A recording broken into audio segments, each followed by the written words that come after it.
Chris, just what did you see from your group, especially at the start, that set the tone and got you guys rolling the way that you did?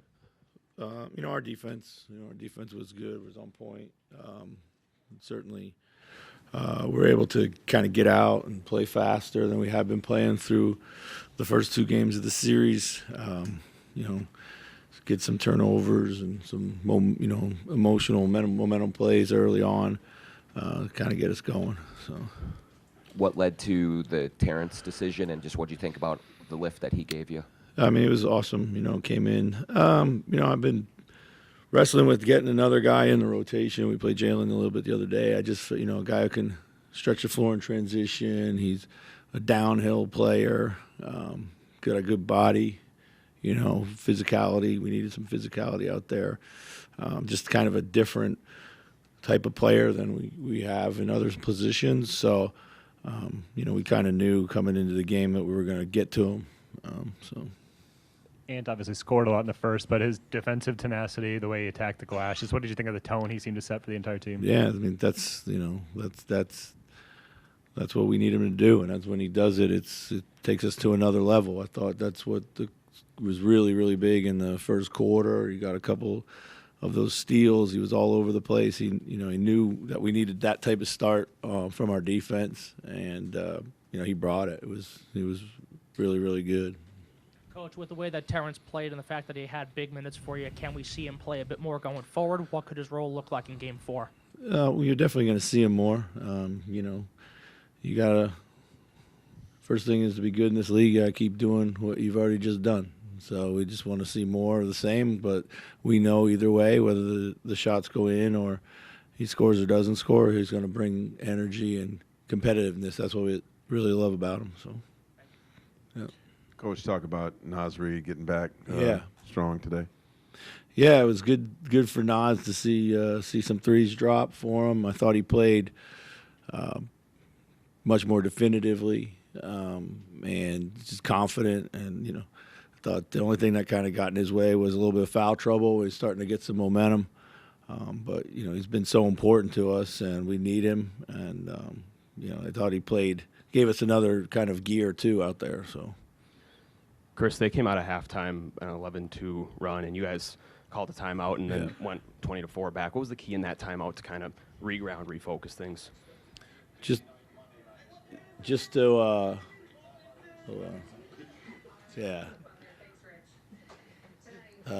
welcome to Minnesota.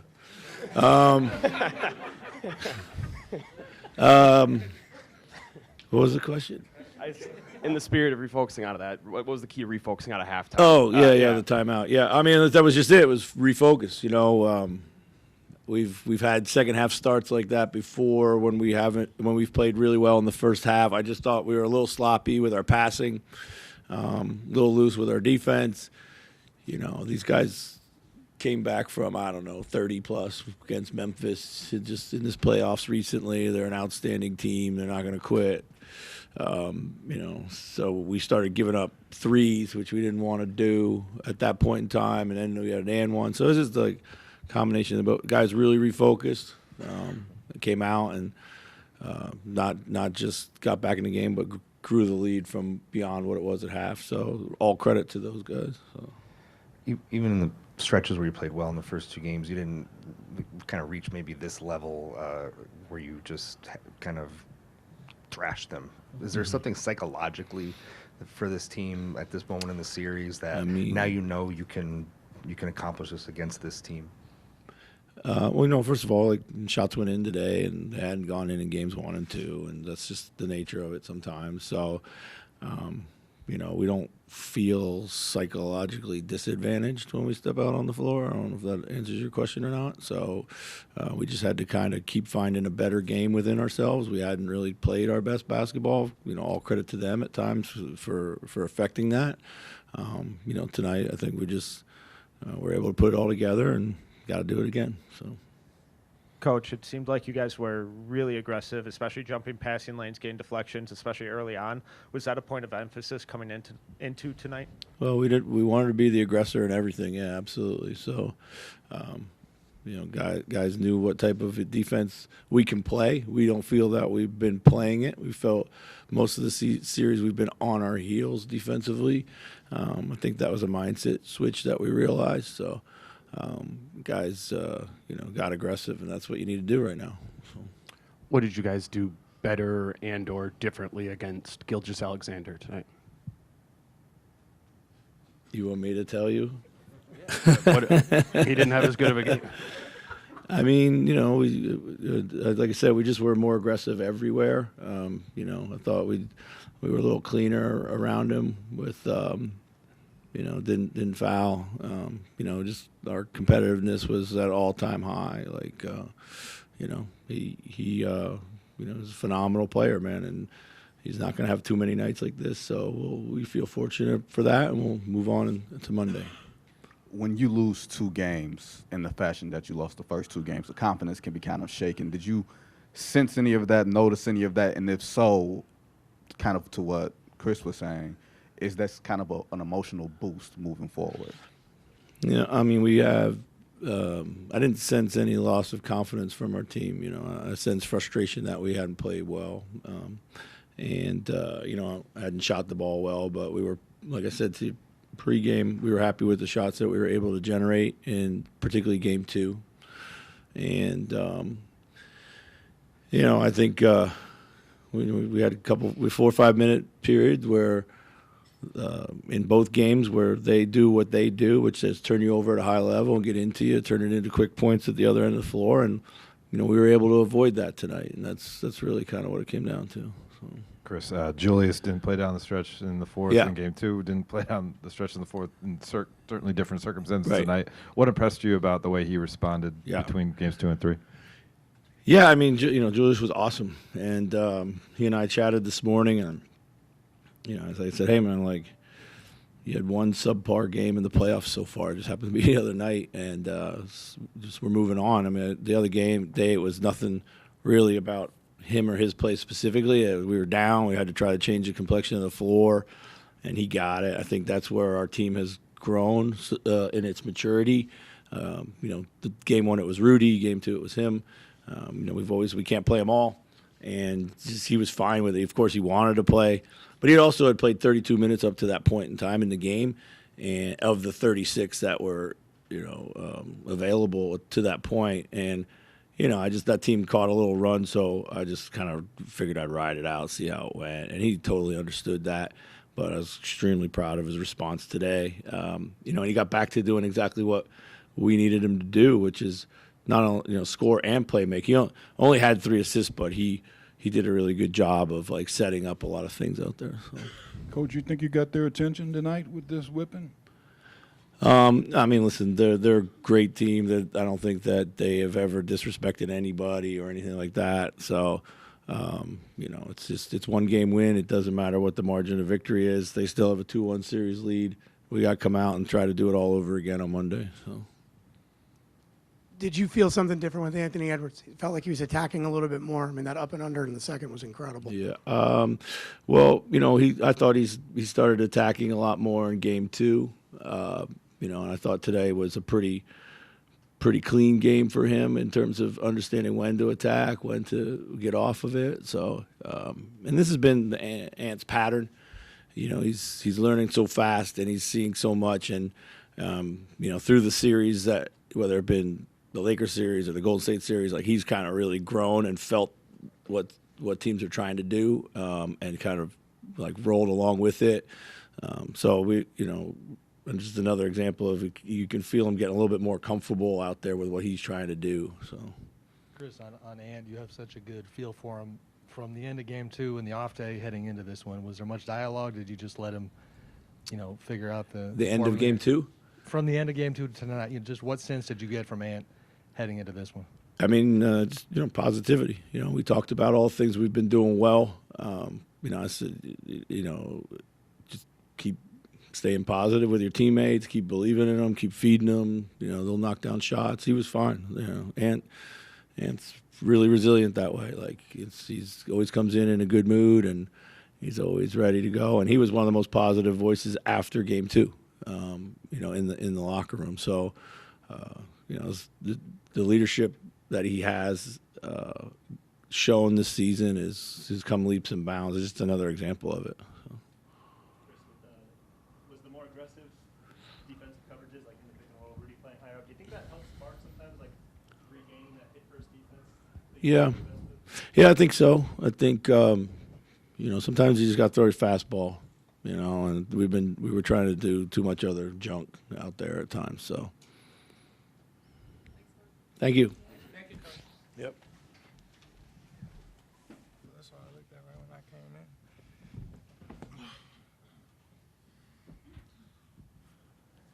in. TJ, just kind of when did you find out that you were going to be in the rotation tonight, and kind of what were the feelings coming into this one, knowing that you're going to get that shot?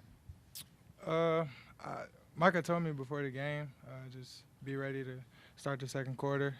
But it was just a normal feeling because I always work, always stay ready, and just be the best teammate I can be during the meantime. And when my name called, I do what I do.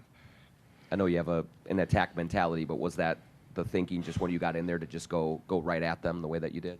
Yeah, just be myself. That's my game, attacking downhill, getting in the paint, and making open shots. TJ, before the series, Ant talked about his relationship with you, about just how much he loves that you work and how much you've been working with C. Hines. What's your relationship with Ant? It's my dog, man. We talk all the time, give each other feedback. And like you said, we both work. We both work hard, and we love the game. So we gelled right away when I got here. Nas, were you beating yourself up from the Oklahoma City games? Kind of what was the big difference today? Nah, I'll never beat myself up. I mean, especially being around Ant. You never really get down on yourself. I mean, games come and go. Great night will come. The next day you might have a bad night. You just got to try to find a way to be consistent. I think, I've been pretty consistent throughout the whole playoffs. And, to myself, I'm just, thinking like, they'll fall. Shots will fall. As long as I'm doing other things to stay on the court, that's all that matters. And just what's the mentality now? Did you guys say anything in the locker room and going forward? Yeah, and it's just the first step to the right direction. We got a lot more basketball to play, a lot more hard work to, accomplish. So I think, we're all, ready to do that. We got the win tonight. I got to try to carry this, this mentality and this aggression that we had tonight over to Monday. Nas, how come you're the guy that gets called for the reach all the time and nobody else does? They've been slapping the fouls on you, man. I wonder the same question. It happens, though. Just got to try and, stay in the game, stay in the zone, stay locked in. Stuff happens. Refs aren't perfect. I'm not perfect. So, just trying, like I said, gotta try and, be consistent, both parties. Nas, you were visibly upset in Oklahoma early on, and you came in and really took care of business today. Was there like a process between Game 2 and Game 3? Was it music? Was it talking to yourself? Was it gathering around teammates? What was the difference between 1, 2, and then Game 3 for you? Probably just the crowd. Not really anything different routine-wise. Just the crowd, probably. Having the crowd in your back pocket or whatever the case may be. Just having them support you, and then obviously your teammates supporting you. Me and TJ got a little joke that we got going on. It's like in the box or whatever the case may be. So just trying to stay focused, stay locked in, and stay dialed in on every aspect of the game. TJ, how is it watching Ant from the bench and then coming into the game and then setting the tone like you did as well? Just what are you seeing from him, like as a mentor, obviously, and somebody that you're coming into like, hey, I want to do the same exact stuff. I want to get downhill. Are you reading the game before you go in? Like, what's the strategy from that side of it? Honestly, just feed off their energy. Or if the energy's low, I just bring it. I got to read the game, obviously, but I feel like the way I play, the defense just got to adjust to me because I'm going so far down, going so fast and fearless downhill that they got to adjust. And if they crowd the paint, I'm going to kick it out. Or if they don't, I'm going to just score the ball. TJ, you had 9 in that second quarter, 15 altogether. How is this game just a showing of your potential and what you can do for this team now and in the future? I don't know, man. I just go out there and play my game. Happen to have a good night. Just gotta do it again. To help do whatever I can to help the team get another win. TJ, I've got to ask you, playing at the Target Center, you blew it up during the Big Ten tournament.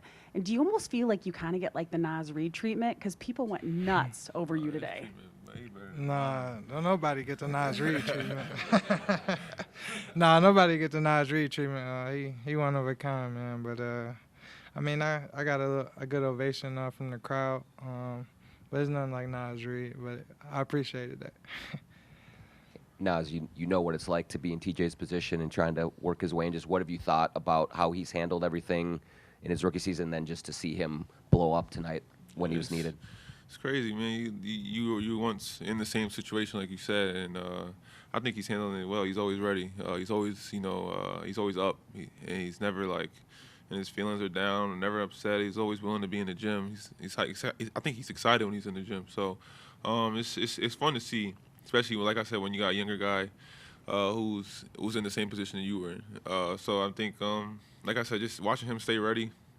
They put on big performances like he did today in a big moment. It's fun to see, and you kind of get the chills because it's like, dang, like I was really in that same situation, and kind of trying to coach him as much as possible. But I mean, his game speaks for itself. So, TJ, at Illinois, you were kind of like the guy on offense where everything essentially flowed through you. What are some of the struggles that you've kind of gone through this year, pivoting into more of an inconsistent role player, but also in terms of minutes, but also being ready when your name is called to come out and have nights like tonight? I ain't go through no struggles. I knew when I got drafted here, I got drafted to a good team. I knew I was going to have to work my butt off to get in the rotation or even to get minutes. So, like I said, I just walk in with a smile on my face every day, cheer these guys on, and be the best teammate I can be. And when my time comes, it comes. But, just taking advantage of each day, I feel like that's what you got to do. If you dwell on anything, like, you ain't going to get nowhere in life. Nas, coming from Asbury Park and then playing at Roselle Catholic yourself, you've been around a lot of basketball, even in college and now the pros. Now playing in the playoffs, I'm curious, what was your earliest recollection being a fan of basketball and watching different series? Who did you enjoy watching? It was crazy. I didn't watch basketball until I was probably like in college. I was a football player. I wanted to play football. So, but I mean, I think maybe when I first offered to UConn is where I kind of started taking it serious. I mean, I've always played basketball, but I didn't think it was going to be my primary sport. But yeah, I think maybe maybe my senior year when I kind of knew like I had a chance to really do something with the game of basketball. And then I think growing up, I always watched, like when I could, I always watched DeMarcus Cousins. He's a skilled big. I was kind of heavy set at the time too, so he's kind of remind me of him. Nas, what's the mindset going into Game 4? Obviously, you got the crowd behind you guys, but what do you have to do to mimic this performance you guys had tonight, defensively and offensively? Stay consistent. Be consistent. That's the name of the game, consistency. I mean, however you can do it, be consistent. Whether it's getting dirty on the boards, diving on the floor, making shots, pressuring the ball, whatever the case may be, just being consistent. I think that's the biggest thing. Thanks, guys. We'll see you. We'll have to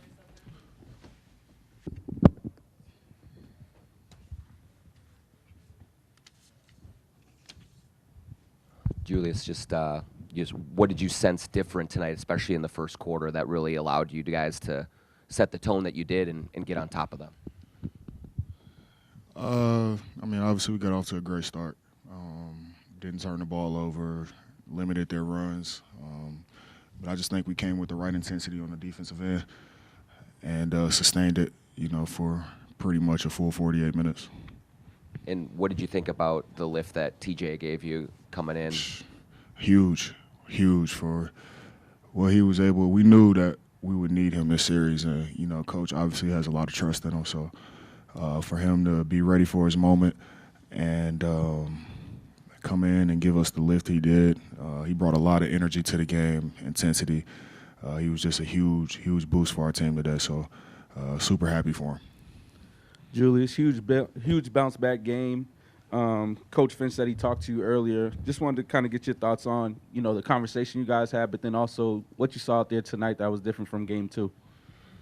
I mean, me and Finch been, through all the ups and downs this season. He knows who I am. I know who he is.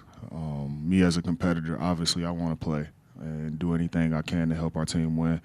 And I know he trusts me to do that, and I also know I trust him to do what's best for the team at all times. I know he doesn't have any ill intent. So, I mean, obviously I want to play, but for me, it's about the bounce back, how you come back the next game. And I just want to come out aggressive. It's not really that they did anything different or myself. I just want to be aggressive and, try to do that throughout all the game. Julius, in game 2, 6 points. Obviously, you got benched in that fourth quarter, but you bounced back in a big way here with 24 altogether. What can you say about your mindset coming into this game and how that was able to help you perform the way you did? Yeah, I just want to be aggressive. I think that was just really what it was from the start. I just want to be aggressive.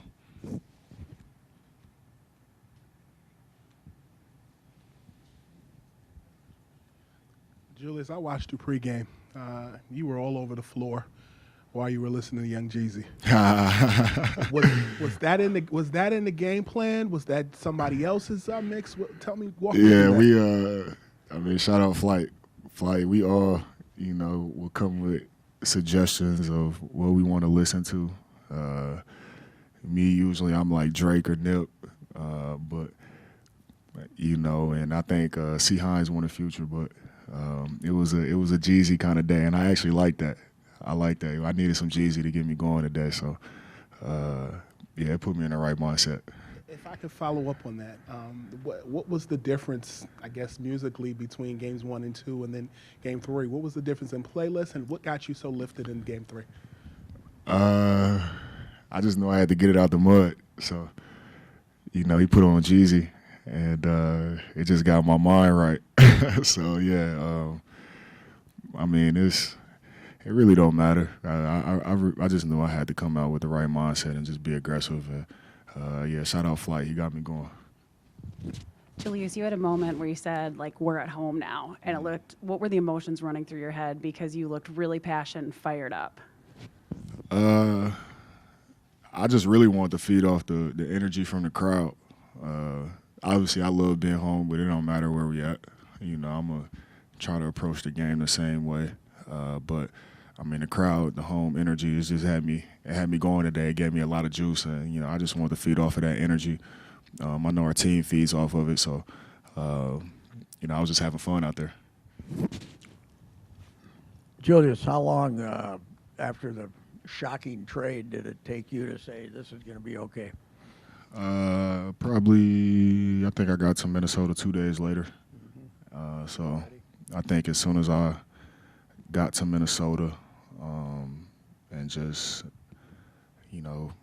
drove around the area, ate some of the food, hung around some of the, coaches and players and, just embracing a fresh new start.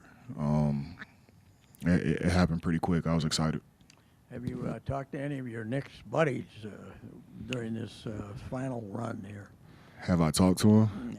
I wouldn't tell you if I did. Julius, you said your team pays attention to how your demeanor. Mm-hmm. You kind of probably had a choice on how your demeanor was going to be coming off that. Did you pay attention to the example that you set, even in the off day and this morning? Yeah. I keep saying it. It's all about winning. And regardless, as a competitor, you don't want to let your emotions overtake from what's best for the team. And I knew, obviously, as a competitor, I want to play, but it's all about the team. And I wanted to make sure that I came in, the same, if it's a good day or a bad day. I think it's important for not just my teammates, to see, young guys like TJ and Jalen and Rob and all those guys just being a professional and understanding it's about the team.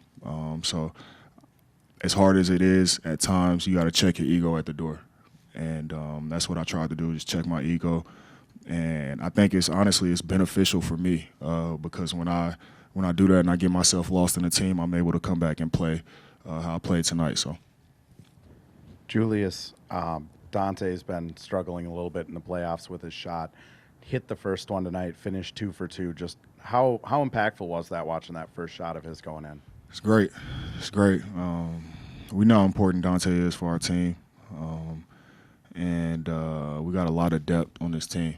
And, his moment can be any game. He can run off 8 threes in a game very quick, and he will, So we don't know when that moment will be, but we know how impactful he is as a player, how important he is to our team. And it's more than just his shooting. It's what he does on the defensive end. It's him playing the right way, making an extra pass, getting offensive rebounds, all the little things he does as well. So it's more than just his shooting, but he'll have one of those games. I'm not worried about it. I don't have any doubt. Julius, when I look at your game, I've often felt like you need the ball in your hand in order to be effective, whether that's playmaking, whether that's scoring. And I've often compared it to kind of Anthony Mason during his time in the 90s. And when he was in Miami, he had an all-star year. When you play alongside Mike Conley as a point guard, how long was that adjustment process playing alongside of him? And how are you guys just so complimentary off each other because you both are so effective to the rotation of that team? Yeah, shout out to Mace. He was ahead of his time. Really, really great player. Like I said, ahead of his time for sure with how he played. But, Mike is somebody who can play with anybody. He makes the game really easy. He's seamless. He's a seamless fit in any of the rotations that we have out there. He can play on the ball, off the ball. So the biggest thing for us is we learned each other's strengths and weaknesses and learn how to help each other out there. A lot of times, I want Mike to bring the ball up and have the ball in his hands. He's going to make the easy play, the right play. I know if I set a good screen, he's going to get me downhill in the pocket. Or if I get a switch, he's going to get to right space and let me have those ISOs when I need them. So, and he's always going to be in the right place when I have the ball. I know he can bail me out. If I get it in the crowded paint, he's right there for catch and shoot threes. So he just makes the game easy for me, and I just try to always almost rely on that as like a safety valve because he's just seamless in everything he does. He's never in the way. He's great. Julius, you talk about keeping your ego in check. Chris Finch was just talking about Ant, and he's seen a maturation process. You're just seeing him first time this year. What do you like most about him in terms of being positive, taking the leadership role, and being able to bounce back from the first 2 games as well? I just think he's very in tune with his teammates and what's going on. As great of a player Ant is and what he does, how special he is on a night-to-night basis, he's like the definition of like selfless in that fact. So, just shortly after that game, he knows I'm hot. Like I'm upset, not just because we lost, but I want to play well, and I feel like I didn't help my team out at all. And he was the first one. He seen me, and he like, bro, just shake back. You good? Like, don't worry about it.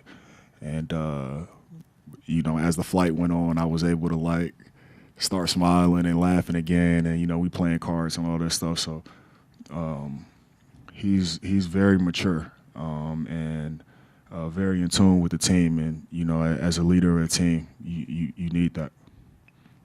Julius, just talked to Mike Conley, and he said the thing about a win like that is that now we know we can do it. Did the bar get raised tonight? We ain't did nothing yet. We ain't did nothing. We won 1 game. Protect the home court, did what we were supposed to do in that front, but we haven't done anything. They're a great team, so we got to go and do it again and play even better, play harder, because we know they're going to bring the next game. So good game, but we haven't done anything. Julius, since you came back in March, do you feel health-wise this is the best you've been in a long time? I mean, you're playing every day, and you're definitely, for sure. Been the last few frustrating seasons. Knock on wood. End of the season, unhealthy and having to have surgery and all those different type of things. So that's been a pretty important focus throughout the season of keeping my body healthy and the things I need to do. So it feels great. Just got to keep with it.